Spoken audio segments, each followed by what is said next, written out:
Stephen Doyle here alongside Stuey Byrne after our commentary on the Republic of Ireland versus Latvia.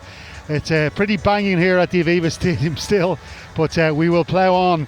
It finished 3-2 to the Republic of Ireland. Goals from Evan Ferguson and from Callum O'Dowda in the first half.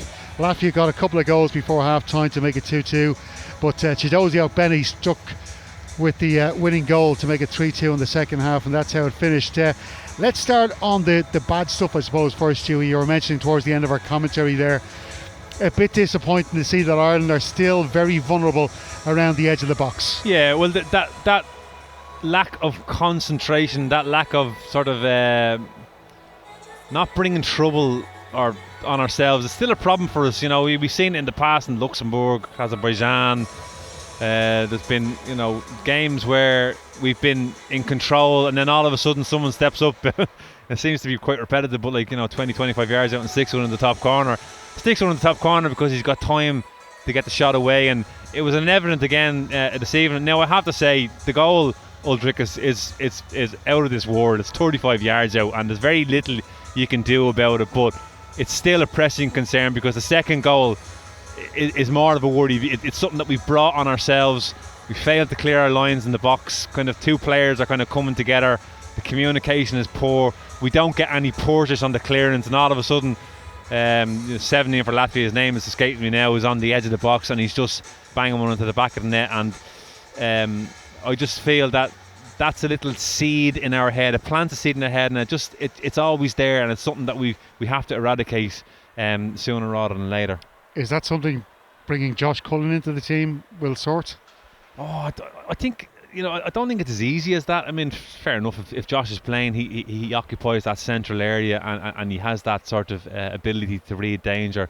But, I made the point in the game, I think he might have been playing in the other games where it's happened. So I think it's a collective thing. It's, not putting the ball in stupid areas and just being a little bit more decisive in your clearances. There's nothing wrong with every now and then, maybe if you're under a bit of pressure, just clear your lines, and we didn't do that on especially for the second goal. Again, the first goal was world class. And if it's happening so much, Stewie, does that fall on the manager or the players? I would imagine Stephen Kenny knows this is happening, so him and Keith Andrews are saying to the players, we got to deal with this. So is it then? I think it's a player thing, Stephen. Not to be quite honest with you, it's we play in a game now where there's no doubt about it. There's encouragement to play everywhere on the pitch. The goalkeeper's involved. You're looking to pass out from goal kicks. You're playing in really tight, intricate areas. We're more confident on the ball, but there's no harm every now and then when we're in a bit of trouble. Don't put the ball at risk, especially in and around that 20-yard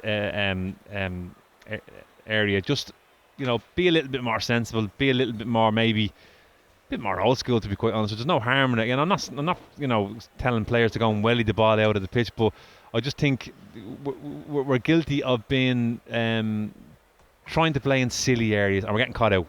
And it's obviously the opposition team that probably looked at it and says they can be a little bit silly in these areas. And I felt Latvia, there was occasions this evening where they kind of let us have the ball. They were letting us have the ball. They were a little bit passive, and then in the right areas they looked to rob us, and it worked for them. They got both their goals from similar situations. So if Latvia are looking at us and are playing against us that way, then there's no doubt about it that France are going to look to do something similar. And they've got a bit of pace on their left-hand side as well. Even, yeah. Kylian Mbappe. Anyway. But we saw Matt Doherty play well tonight alongside Smallbone getting forward. But they're going to have to worry about Kylian Mbappe and the rest coming at them on Monday night. They're going to have to go and play as well. We that was the takeaway from me, I have to say, this evening. Will Smallbone, absolutely fantastic. But that partnership that he struck up with Matt Doherty, I thought we saw a different Matt Doherty this evening. Looked really involved. He was involved in both goals, and I think I'm not too sure what it's going to be on Monday, but I would imagine that Smallbone's performance has given Stephen a big headache, not just because he's played well and he's also delivered the cross for the first goal for O'Dowda, but it's that partnership with Matt Doherty. I think he's brought out something more in Matt Doherty, so headache for him. But that's the takeaway for me. You mentioned you were talking about Mikey Johnson. He looks a hell of an option, doesn't need to bring off the bench, and will be just off the bench, of course, but he just he looks like a really he's a player that who's not afraid of getting forward and trying to beat defenders.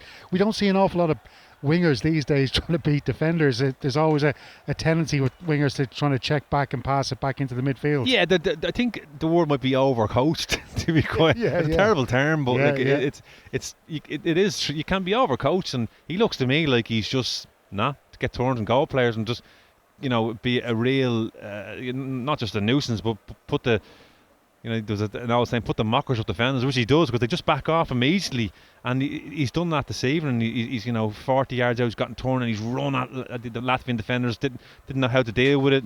His shots hit the bars, led to the goal, and the wonderful individual skill down in the right hand corner there, that's instinctive. You don't tell players to do that. They just either have that in the locker or they don't, and he certainly has it, and he plays with a smile on his face. He didn't look nervous to me at all, and all of a sudden you look at him going, wow, what an option he is.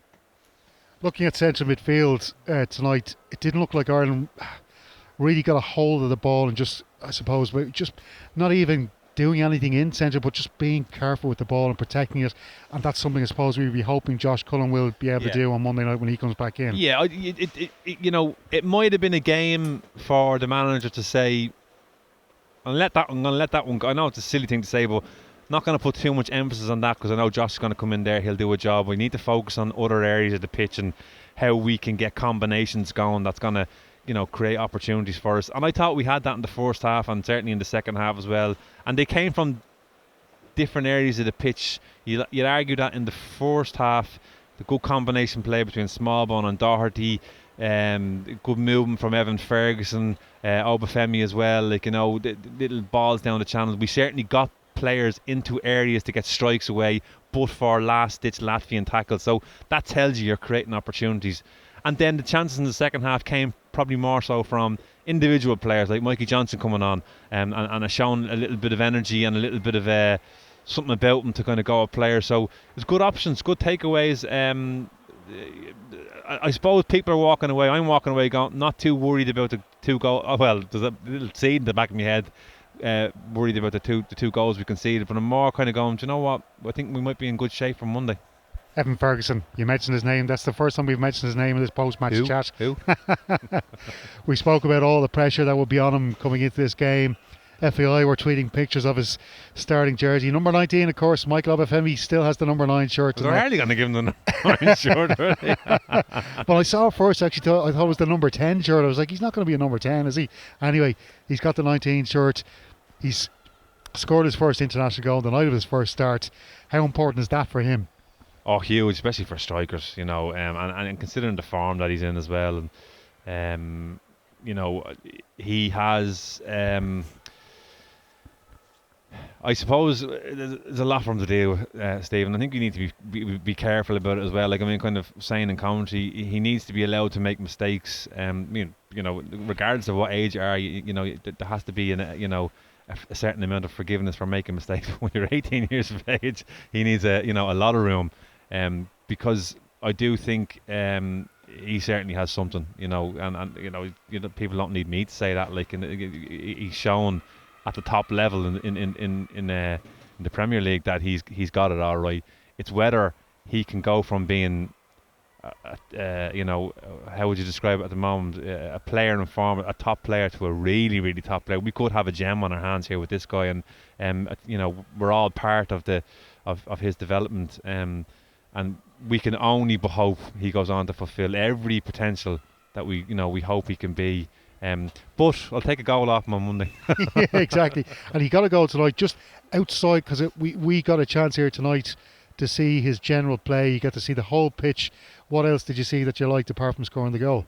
Oh, I like his I like his movement. I think he's got everything. I think he's really got everything. He's those little first touch passes. Sometimes you can have. It's a terrible thing. Sometimes you can have too much in your game. If too much in your locker, I think he's got it all. He's so comfortable dropping in. He works that sort of 30-yard line really, really well, and he loves getting turned, and he wants to play with people. That's probably why Obafemi's there, looking to get little 1-2s off and looking to get down the side of defenders. But when when the ball goes wide, I feel he really comes alive. You know, he has a really good movement. He's able to lose his marker, no problem. And there was a couple of occasions in that first half where he found himself with 5 or 6 yards of space in and around that penalty area, and the delivery just let him down. But I think that will come when players get used to him, get used to knowing what his little, idiosyncrasies are, what his movement is, where he likes to end up, whether it's a front post run or a deep post, back post hang up, or whatever the case may be. So I think that will come in time.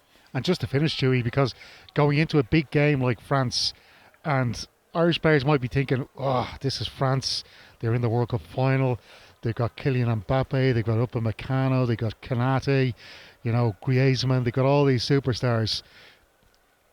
What does it do for the Irish players? Because I'm sure, like us, they've been watching Evan Ferguson over the last few months and going, crikey, this fella is really, really good. What does it do then for the Irish team's confidence, knowing we've got this player who really could make a huge difference for us? Yeah, absolutely. There's no doubt about it. It's I suppose it can kind of take a little bit of pressure off some of the players. Like, such a young kid is taking a lot of focus, Stephen, and he looks like he can cope with it. But it's not just him. I have to say, like, if I was part of that Irish squad, I'd be looking around me going, do you know what, this is probably the strongest squad of players I've been part of for, I'd say, 3 or 4 years at least, to be quite honest with you. I think everyone looks like they want to play. You just have to look at the injury list. We don't have an injured players. Okay, Eid is injured, but it's not long term, and there's a possibility he could still be knocking on the door to be in contention to go on the bench on Monday, whatever the case may be. But in especially in this time of the year, in March, for the last 2-3 years, we've had all sorts of injury worries coming into games. But all of a sudden now, it's everyone wants to play and everyone's chomping at the bit to get into the team. I never became a footballer, Stewie, because I had way too much in my locker. Way too much, unlike yourself. Anyway, myself and Stewie will be back on Monday for Ireland against France on Off the Ball. It'll be live from 7 o'clock. We're doing the whole show from here, so do join us then. Thank you.